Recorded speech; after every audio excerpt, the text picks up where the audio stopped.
오늘은 대강절 첫째 주일입니다.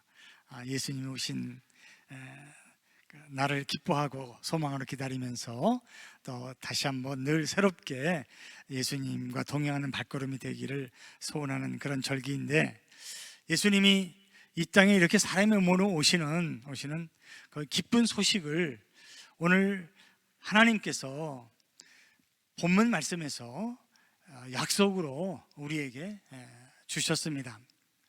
오늘 말씀 짧은 말씀이지만 이 말씀을 통해서 하나님께서 이 세상을 얼마나 끔찍하게 사랑하고 계시는지 한번 같이 느껴볼 수 있는 그런 시간 될 수 있기를 바랍니다. 오늘 본문 15절에서 하나님께서 아브라함을 두 번째로 부르셨다, 그렇게 말씀하죠. 영이신 하나님의 말씀을 하나님의 사자 천사를 통해서 아브라함이 지금 듣게 됐습니다. 그러면 두 번째로 불렀다고 하니까, 그럼 첫 번째는 언제 부르신 걸까요? 22장 12절에 그렇게 또 나오고 있습니다. 아브라함아 아브라함아, 하나님의 천사가 아브라함을 첫 번째로 부른 게 12절 말씀에 나오는데, 천사가 말하였다. 그 아이에게 손을 대지 말아라. 느낌표가 붙어 있죠. 그 아이에게 아무 일도 하지 말아라. 또 느낌표예요. 이 하나님의 벅찬 감정이 여기에 포함되어 있는 겁니다. 그런 마음을 한번 읽어보세요. 느껴보세요. 네가 나의 아들, 너의 외아들까지도 나에게 아끼지 아니하니 네가 하나님 두려워하는 줄을 내가 이제 알았다. 아멘. 전번에 말씀드린 것처럼 하나님께서 22장에서 아브라함을 시험하여 부르셨다고 그랬어요. 그래서 하나님이 모르신 게 아닙니다. 부르셔서 시험하신 것은 아브라함으로 하여금 아브라함의 믿음이 어디까지 와 있는지, 그 믿음이 어떤 믿음인지를 아브라함 자신이 스스로 깨달아 알 수 있도록 하나님께서 부르시고 시험하신 거예요. 그런데 오늘 보니까 아브라함이 그 시험에서 어떻게 했어요? 합격했잖아요. 통과했잖아요.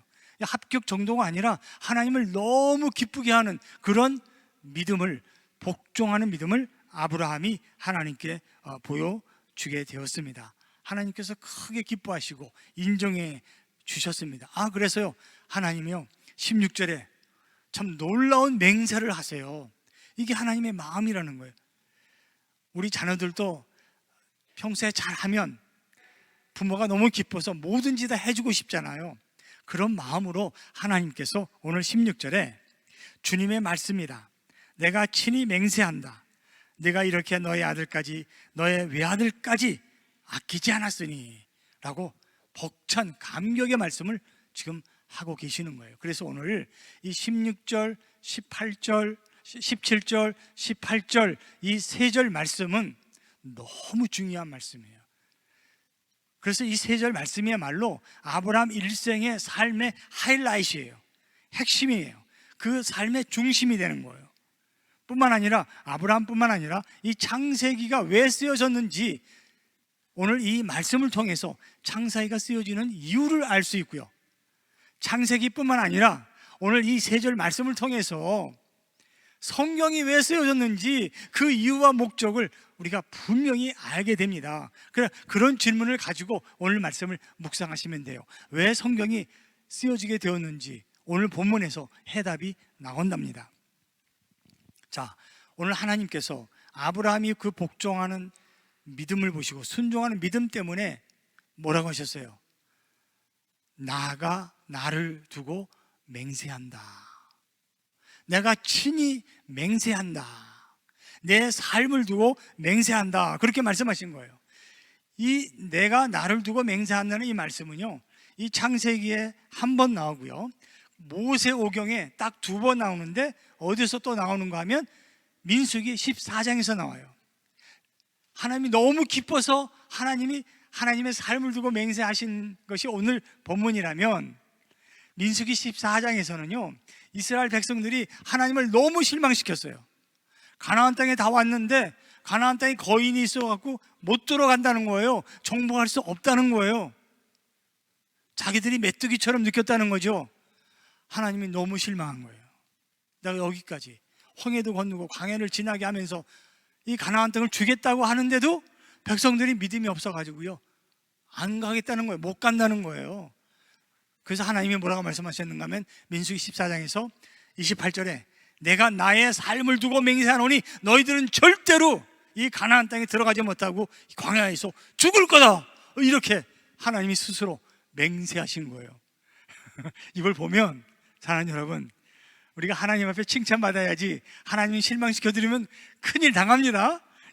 여러분들 삶 속에서 날마다 아브라함처럼 이런 순종하는 믿음으로 하나님을 기쁘시게 하는 그런 하나님의 자녀들의 삶으로 복을 많이 받으시기를 주님의 이름으로 축복합니다. 이 놀라운 맹세를 하나님께서, 이 엄청난 맹세를, 하나님보다 더 크신 분이 없잖아요. 우리는 하늘을 두고 맹세할 수 있지만 하나님은 누구를 두고 맹세하시겠어요? 그러니까 하나님이 나를 두고 내가 맹세한다, 내 삶을 두고 내가 친히 맹세하겠다, 그렇게 말씀하신 거예요. 다시 말하면 내가 지금 하는 이 약속은, 이 맹세는 내가 꼭 지킨다는 거예요. 꼭 이루고야 마는 그런 맹세다라는 것, 이루어질 것이라는 확실한 약속을 하나님께서 강조하기 위해서 이렇게 말씀하신 거죠. 자, 그러면 하나님께서 이렇게까지 맹세할 수 있는 이유가 말씀드린 것처럼 무엇일까요? 분명히 오늘 16절 말씀에서 나와 있는 거죠. 아브라함의 믿음은 그래서 외아들까지 아끼지 않았다고 하는 그 이유 때문에 하나님께서 맹세하신 거예요. 네 아들, 네 외아들까지 아끼지 아니하고 순종함으로 나에게 드렸으니 하나님이 나는 이렇게 너에게 복을 주겠다, 너에게 복 주는 것뿐만 아니라 너의 자손들이 복을 받을 수 있는 복을 주시겠다고 그 맹세 이유를 말씀해 주신 거죠. 이런 아브라함의 믿음을 히브리서 11장 19절에서는 이렇게 우리에게 말씀하고 있습니다. 같이 한번 읽겠습니다. 시작합니다. 하나님께서는 이삭을 죽은 사람들 가운데서도 되살리실 수 있다고 아브라함은 생각했던 것입니다. 그러므로 비유하자면 아브라함은 이삭을 죽은 사람들 가운데서 되받은 것입니다. 아멘. 그렇죠. 아브라함이 알았다는 거예요. 내가 이삭을 하나님 앞에 제물로 바쳐도 하나님이 이삭을 다시 살려서 나에게 돌려주실 것이다. 아니, 아브라함이 생각해 보세요. 이런 믿음을 처음부터 갖고 있을 수 있었을까요? 아니라는 거예요. 저 여러분들의 믿음도 마찬가지입니다. 우리의 삶을 통해서 우리의 고난과 시련과 아픔과 이 삶의 풍파 가운데에서 우리가 단련되어져서 우리의 믿음이 정금같이 나오는 거예요. 아브라함도 그의 신앙의 여정을 통해서 이런 부활과 영생의 믿음을 갖게 됐는데, 창세기 20장 우리가 다 지금 묵상할 수는 없어요. 그러나 이삭을 바로 낳기 전에 가뭄이 들어서 창세기 20장에 보시면 블레셋 땅 아비멜렉의 땅으로 가게 됩니다. 이집트에 갈 때처럼. 근데 그 땅에 가서 자기 아내 사라를 누이라고 속이잖아요. 그래가지고 아비멜렉이 그 아브라함의 아내 사라를 데리고 갔을 때 하나님이 그 아비멜렉의 집에, 그리고 그 땅의 여자들의 태의 문을 닫아버리셨어요. 벌을 내리셔서. 깜짝 놀란 아비멜렉 왕이 말이 이게 무슨 일이냐 했더니 자초지종을 얘기하고 아브라함이 기도를 했어요. 그랬더니 하나님께서 그 태의 문을 다시 열어주셨다는 거예요. 무슨 얘기예요? 하나님께서요, 죽음과 생명을 주장하시는 분인 것을 아브라함이 그때 깨달았다는 거예요. 그리고 나서 바로 이삭을 낳게 됩니다. 이런 모든 아브라함의 인생의 과정을 통해서 아브라함은 하나님은 분명히 이 생명과 죽음을 주장하시는 분이니까 이삭을 바쳐도 하나님이 돌려주신다라고 하는 그런 믿음을 가지게 될 수 있었다는 거죠. 그래서 갈라디아서 4장 7절에 아브라함은 믿음의 조상이 됐다고 했는데 믿음의 아버지라고 불리우잖아요. 그러므로 믿음에서 난 사람들이야말로 아브라함의 자손임을 여러분은 아십시오 그랬습니다. 자, 그래서 여기에 믿음이라고 하는 것이 어떤 믿음이냐? 그것은 죽음과 삶을 주장하시고 죽은 사람도 다시 살리시는 그런 하나님의 능력을 믿는, 그 부활과 영생을 믿는 믿음인 것을 여러분들도 아시기를 주님의 이름으로 축복합니다. 자, 그래서 오늘 이 말씀이 왜 이렇게 중요한가 하면 아브라함의 자손들, 그 믿음의 자손이고 그 믿음의 자손들은 부활과 영생을 믿는 자손들이라는 거예요. 그래서 고린도후서 13장 4절에서 바울이 이렇게 고백하고 있습니다. 그분은 약하셔서 십자가에 못 박혀 죽으셨지만 하나님의 능력으로 살아계십니다. 우리도 그분 안에서 약합니다마는 하나님의 능력으로 그분과 함께 살아나서 여러분을 대할 것입니다. 하나님의 아들 예수님까지도 순종함으로 십자가에서 죽으셨지만 하나님의 능력으로 살리셨잖아요. 이 땅에서 저와 여러분들 가운데 누가 죽음을 대항할 수 있어요? 다 죽습니다. 우리는 그렇게 약한 사람들이지만은 하나님의 능력으로 어떻게 합니까?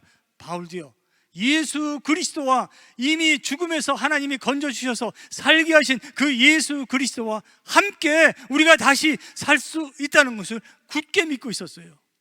그래서 다시 그때 우리가 서로 만날 수 있다는 것을 바울이 이렇게 고백하고 있어요. 그래서요, 바울이 고린도 전서 15장에서 이 부활에 대해서 말씀하시면서 만일에 예수 그리스도가 다시 살아나지 못하셨다면 우리의 복음이 선포가 헛된 것이요, 우리가 예수를 믿는다고 하는 우리의 믿음이 헛된 것이라고 바울이 분명히 말씀하지 않으셨습니까? 그러니까 우리의 믿음은 무슨 믿음인가 하면 죽은 자도 살리시는 하나님의 능력을 믿고 그 하나님이 우리를 다시 죽은 자 가운데서 예수 그리스도와 함께 살리실 수 있다고 하는 그 하나님의 능력을 믿는 게 우리의 믿음이에요. 그렇죠? 그 믿음으로 나온 사람들이 다 누구예요? 똑같이 아브라함의 자손이다, 그렇게 성경에서 말씀하고요. 그래서 아브라함이 우리의 믿음의 아버지라고 우리가 따를 수 있다는 게 거기에서 나온 겁니다. 여기에서. 자, 그래서 성경이 보여주시는 것은요, 구약에서는 오실 우리의 구세주 예수 그리스도를 말씀하시고 신약에서는 그 예언해 주신 예수님께서 오신 것을 신약 성경에서 증거하고 있다는 거죠. 그 독생자 하나님의 외아들을 아끼지 아니하시고 십자가에서 죽게 하신 겁니다. 그래서 베드로가 예루살렘에서 설교할 때요, 사도행전 2장 36절에서 오직 하나님의 외아들 예수 그리스도다라고 말씀하세요. 그러므로 이스라엘 온 집안은 확실히 알아두십시오. 하나님께서는 여러분이 십자가에 못 박은 이 예수를 주님과 그리스도가 되게 하셨습니다. 이게 무슨 말이에요? 당신들이 죽인 예수 그리스도가 십자가에 우리가 볼 때는 못 박혀 죽으셨지만 하나님께서는 그를 그 죽음 가운데에서 사망의 권세에서 건지셔서 다시 살게 하심으로 우리에게 뭐예요? 주님과 구세주가 되게 하셨다는 거죠. 베드로가 이렇게 선포했어요. 이게 복음이에요. 이걸 믿는 게 바로 우리의 믿음이에요. 아브라함이 믿었고 우리도 믿어서, 아브라함은 먼저 믿어서 우리의 믿음의 조상이 될 수 있었습니다. 그래서 모든 성경이 이 십자가로 초점을 맞추고 있는 겁니다. 오늘 복음의 말씀, 이 창세기 22장도 십자가에 또 초점을 맞추게 되어 있는 거예요. 오늘 그 십자가 사건을 오늘 본문 말씀 3절이 미리 우리에게 보여주고 계시는 거예요. 자기 아들을 아끼지 않고 아브라함이 번제로 드리고 있는 이 사건이야말로, 그리고 아브라함이 그 시험을 통과해서 하나님께서 아브라함에게 주시는 복이 있는데 그 복이 뭐예요? 17절에 나온다는 거예요. 여러분, 이 17절이 16, 17, 18, 17절이 가운데 있기도 하지만 또 중심되는 핵심적인 그런 말씀이에요. 우리 한번 같이 읽겠습니다. 시작합니다. 내가 반드시 너에게 큰 복을 주며 너의 자손이 크게 불어나서 하늘의 별처럼 바닷가의 모래처럼 많아지게 하겠다. 너의 자손은 원수의 성을 차지할 것이다. 아멘. 오늘 여기 나오는 말씀 3가지로 나누어서 우리가 생각해 보겠는데, 물론 하나님은 우리를 만드실 때부터 복 주시기로 작정하시고 복을 주시잖아요. 무수히 많은 복을 받고 사는데 그 복 중에서도 지금 말씀하신 이 복이야말로 뭐예요? 큰 복이다, 큰 복. 이런 복은 없어요. 성경에서 하나님 자신이 스스로 내가 너희에게 복을 주겠다고 하시는 말씀은 많이 있지만 큰 복을 주겠다고 하시는 말씀은 성경에 있을까요, 없을까요? 없어요. 여기 한 군데밖에, 여기밖에 없어요. 이만큼 이 큰 복이야말로 우리에게 너무 중요한 복이요, 또 엄청난 복이라는 것을 하나님이 말씀하기 위해서 크다, 큰 복을 주겠다, 그렇게 말씀하고 있는 거예요. 그 큰 복이 뭐예요? 하늘의 별처럼 바닷가의 모래처럼 많아지게 하겠다. 하늘의 복과 땅의 복을 하나님이 말씀하세요. 물론 많은 복을, 큰 복을 주겠다고 하는 그런 뜻으로도 하늘과 땅의 복을 말씀하셨지만 하늘의 별이 많아진다라고 하는 무슨 뜻입니까? 영적인 복을 말씀하는 거예요. 영적인 복은 뭐예요? 하늘은 누가 계세요? 하나님이 계시는 곳이에요.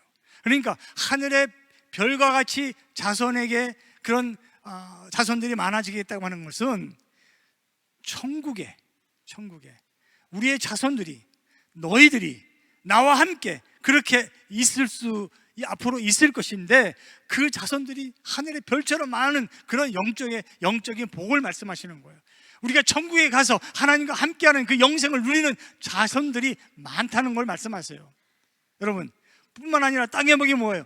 땅에는 모래처럼 자손들이 많아지게 하겠다. 땅에서도요, 우리 자손들이 번성하게 될 것을 말씀하세요. 땅에서는 번성했는데 하늘 가보니까 아무도 없어. 그건 복이 아니죠. 그렇죠? 땅에서도 자손들이 많은 복이 있지만 그 많은 자손들이 똑같이 다 하나님 나라 천국에 올라가서 하나님과 영생을 누릴 수 있는 그런 하늘의 별과 같은 복을 내가 주겠다라고 해서 하나님께서 이 복이 큰 복이다, 그렇게 말씀하세요. 그런데 여러분, 이 큰 복은 거기에서 멈추는 게 아닙니다. 진짜 하나님이 말씀하는 이 큰 복이 어떻게 이렇게 하늘과 땅의 복으로 우리에게 올 수 있는가 하면 바로 너의 자손 예수 그리스도를 통해서 오기 때문에 그렇다는 거예요. 보면 원수의 성을 차지한다고 하는 이 원수의 성을 차지하는 사람이 누구예요? 너의 자손 예수 그리스도라는 거예요. 너의 자손 예수 그리스도. 여러분, 예수님께서 이 원수의 성은 지옥, 음부, 그런 사망, 죽음의 권세가 원수의 성을 말하는 거예요. 근데 이 원수의 성을 차지할 자손이 누구예요? 너의 자손이에요. 이 자손이 누군가? 바로 영광의 왕이요 예수 그리스도 한 분이시라는 거예요. 시편에 가서 보시면 24편 7절 8절에서 이렇게 말씀하고 계세요. 한번 같이 읽겠습니다. 시작합니다. 문들아 너희 머리를 들어라. 영원한 문들아 활짝 열려라. 영광의 왕께서 들어가신다. 영광의 왕이 누시냐? 힘이 세고 용맹하신 주님이시다. 전쟁의 용사이신 주님이시다. 아멘. 그렇죠. 원수의 성을 차지하는 사람, 바로 시편에서 또 예언하시기를 그 사람이 영광의 왕이요 우리의 주님이요 구세주요 예수 그리스도시라고 말씀하고 계세요. 문들아 너희 머리를 들어라 하는 건 무슨 뜻이에요? 옛날에 성의 문은 앞뒤로 이렇게 열리는 문이 아니라 성의 문은 위에서부터 밑으로 내려오는 문이에요. 전쟁할 때 그 문이 절대로 열리지 않아요. 전쟁에 패하면 그 문이 위로 들려 올려져서 원수들이 그 성을 차지하게 되는 겁니다. 그런 원수의 성을 영광의 왕이요 주님이시요 우리 주 예수 그리스도께서 십자가에서 죽으시고 하나님의 능력으로 다시 살리셨기 때문에 그 죽음의 문을 깨어 부순 그분이야말로 성을 차지하는 오직 예수 그리스도 한 분이신 하나님의 외아들 독생자 그 예수님께서 오셔서 죽음을 이기셨다는 거예요. 하나님이 살리셨으니까. 그래서요 우리 예수님이 뭐라고 말씀하세요? 마태복음에 6장 18절에서 이렇게 말씀하시잖아요. 나도 너에게 말한다. 너는 베드로다. 나는 이 반석 위에다가 내 교회를 세우겠다. 죽음의 문들이 그것을 이기지 못할 것이다. 죽음의 문들이 뭐예요? 원수의 성을 말하는 거예요. 너의 자손이 원수의 성을 차지하는 그 큰 복을 말씀하셨는데 예수님께서 베드로의 고백을 들으시고요, 하나님은 우리 그리스도는, 예수님은 살아계신 그리스도요, 하나님의 아들입니다. 살아계신 하나님의 아들입니다. 이런 고백을 듣고 나서 예수님, 그래, 그 믿음이 부활과 영생을 향한 그 믿음이 하나님, 예수님께서 그 믿음 위에다가 내가 반석 위에다가 교회를 세우겠는데 이 교회를 음부의 권세, 원수의 그 대문이 결코 이기지 못할 것이다 라고 말씀하고 계시는 거예요. 이게 바로 교회의 권세고요, 하나님께서 우리에게 허락해 주시는 큰 복이라는 것을 여러분 믿으시기를 주님의 이름으로 축복합니다. 세상에서 잘 되고요, 건강하고 물질적으로 충족하고 내 마음대로 되어가는 그런 것들이 다 복이라고도 말할 수 있겠지만 그런 복이 아니에요. 하나님께서 말씀하시는 이 복은, 이 큰 복은 바로 하나님의 외아들 예수 그리스도를 말씀하세요. 아브라함의 자손, 너의 자손이 원수의 성을 차지할 것이다. 지옥의 세력이 이 교회를, 하나님이, 예수님이 오셔서 베드로의 그 믿음을 보시고 그 믿음 위에 세워진 이 교회를 하나님, 예수님이 세우셔서 이 교회가 예수님이 그 지옥의 세력을 이기신 것처럼 우리 교회도 이 지옥의 세력, 음부의 권세를 깨뜨려 부술 수 있는 권세가 우리 교회에 있다고 주님께서 말씀하신 거예요. 아브라함이 받았던 그 큰 복, 바로 너의 자손, 원수의 성문을 차지하는 그 예수 그리스도께서 승리하시는 그 승리에 저 여러분들도 하나님께서 그리스도와 함께 다시 살리셔서 그 승리를 맛보게 하시는 것이 바로 교회다, 그렇게 말씀하십니다. 그래서 오늘 본문이야말로 16절, 17절, 18절이야말로 성경 전체의 하이라이트가 되는 거예요. 성경 전체가 쓰여진 목적이 바로 이 말씀 가운데 있다는 거예요. 18절을 보세요. 오늘 마지막 말씀. 내가 나에게 복종하였으니 세상 모든 민족이 내 자손의 덕을 입어서 복을 받게 될 것이다. 할렐루야. 오직 예수, 오직 예수. 우리가 지금 대강절로 예수님이 이 땅에 오신 그 성탄절을 기다리며 기뻐하는 그 이유가 바로 여기에 있다는 거예요. 세상 모든 민족, 천하 모든 민족이 내 자손의 덕을 입어서 예수 그리스도의 은혜를 받아서 예수 그리스도의 죽음과 부활을 통해서 복을 받게 되는 것, 이게 바로 뭐예요? 큰 복이다, 그렇게 말씀하세요. 그래서 갈라디아서 3장 16절에 보시면 이 말씀을 더 자세하게 우리에게 풀어 설명해 주고 계시는 거예요.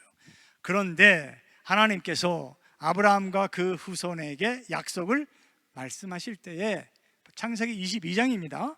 오늘 본문 말씀을 말씀하실 때 마치 여러 사람을 가리키는 것처럼 후손들에게라고 말씀하지 아니하시고 단 한 사람을 가리키는 뜻으로 너의 후손에게, 너의 자손에게라고 말씀하셨습니다. 답이 나오잖아요. 그 한 사람이 누구라고요? 곧 그리스도이십니다. 할렐루야, 할렐루야. 사랑하는 여러분, 이 대강절에 하나님께서요, 우리가 모든 이 기쁨의 선물을 주고 받을 수 있지만 가장 큰 선물, 가장 큰 복, 그게 뭐예요?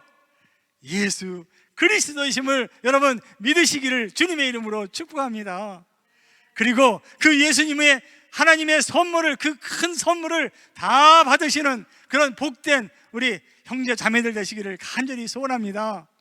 보통 복이 아니잖아요. 예수님 가운데에 요한복음의 은혜와 진리가 충만하더라 그랬어요. 여러분, 그 예수님을 내가 모시고 영접해서 맞아들이면, 그 큰 복이신 예수님을 내가 받으면 내가 복덩어리가 되는 거예요. 그렇죠? 여러분 이 쪼잔한 복을 받고 마는 게 아니라 은혜와 진리가 충만하신 그 예수님을 내가 맞아들이면 나는 뭐예요? 뭐예요? 덩어리. 복덩어리가 되는 거예요. 여러분, 복덩어리예요. 그 복덩어리로 이 땅에서 풍성한 삶을 사시는 거죠. 자, 그래서 마태복음 1장 1절에 예수님이 탄생하시면서 예수님의 계보, 족보를 말씀하실 때 이렇게 얘기했어요. 아브라함의 자손이요 다윗의 자손인 예수 그리스도의 계보는 이러하다. 왜 유대인들에게 특별히 예수님을 증거하면서 복음을 말하면서 마태는 이스라엘 사람들에게 이렇게 시작하고 있을까요? 아브라함의 자손, 누구요? 예수 그리스도. 우리가 기다리던 그 창세기에서 하나님께서 약속해 주신 너의 자손 예수 그리스도가 바로 이 땅에 태어나셨다는 거예요. 또 다윗의 자손, 성경에서 하나님이 한 개인을 두고 언약을 맺은 사람은 딱 두 사람이에요. 아브라함, 다윗이요.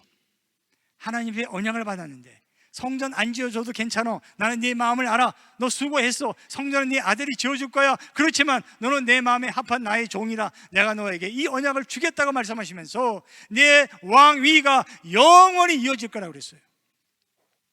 다윗이 너무 놀래가지고 어떻게 그런 일이 있을 수 있겠습니까? 나같이 합찬한 사람에게 어찌 이런 놀라운 복을 내려주십니까? 라고 하나님 앞에 감탄해서 기도한 게 성경의 사무엘하의 역대상에 다 나오는 거예요. 다윗에게 그런 언약을 주셨는데 그 다윗의 후손이 왕위를 이어간다는 사람이 누구예요? 그 언약의 주인공이 바로 예수 그리스도. 그렇죠. 하나님이 두 사람에게 언약을 맺어주셨는데 그 언약의 주인공이 바로 예수 그리스도라는 거예요. 그래서 마태복음 1장에서 예수님의 탄생을 통해 그 족보를 마태가 얘기할 때는 아브라함과 다윗을 먼저 얘기하고 있는 거죠. 얘기 안 할 수 없죠. 이제까지 우리가 기다리던 그 언약의 구세주가 바로 지금 이 땅에 태어난 예수 그리스도다라고 선포하고 있는 거죠. 사랑하는 여러분, 가장 큰 복은 그래서 대적의 성문을 차지하는 예수 그리스도 있습니다. 영원한 사망의 문을 여시고 음부의 권세, 음부의 대문, 지옥의 세력을 이기신 예수 그리스도, 죽기까지 그렇게 순종했던 그리스도의 복종을 통해서 하나님이 예수님을 하나님의 능력으로 아까 갈라디아서에 있는 말씀처럼 다시 살리셔서 이제 우리도 그분과 함께 하나님이 다시 살려주시면 다시 서로 만나고 보게 되는 그런 영생의 소망을 가진 그 믿음이야말로 우리가 하나님의 자손들이요, 그리고 그의 자손 예수 그리스도의 자손들이라서 하늘의 별과 같이 바닷가의 모래와 같이 그런 풍성한 복을 땅에서도 하늘에서도 함께 누릴 수 있게 되는 자녀들이 된 것입니다. 여러분, 이 놀라운 복을 믿으시고요, 다 받으시고 누리시기를 주님의 이름으로 축복합니다. 결론을 맺겠습니다. 그래서 교회와 우리의 권세와 복음은 다 하나입니다. 예수님께서 이 부활과 영생을 믿고 살아계신 그리스도 예수를 고백했던 베드로의 고백처럼 그 위에 교회를 세울 때 이 교회가, 우리 교회가 지옥의 권세가 우리 교회를 이기지 못한다고 말씀하셨잖아요. 우리는 그런 권세를 가지고 있는 하나님의 교회라는 걸 여러분 믿으시기를 바랍니다. 우리 교회가 그렇게 중요한 거예요. 하나님의 교회가 이 땅에서 그런 권세를 가지고 있는 거예요. 지옥의 권세, 사망의 권세, 죽음의 권세를 이길 수 있는 그 죽음의 문을 깨뜨려 부시고 영광의 왕 예수 그리스도와 함께 사망을 이기고 영생을 누릴 수 있는 그런 천국 백성으로 살아갈 수 있는 그런 은혜를, 그런 큰 복을 우리가 받게 되었다는 거죠. 그게 바로 뭐예요? 복음이라는 거예요. 예수님과 함께 마지막 날 승리할 사람들이 바로 교회고 그 교회가 바로 저와 여러분들입니다.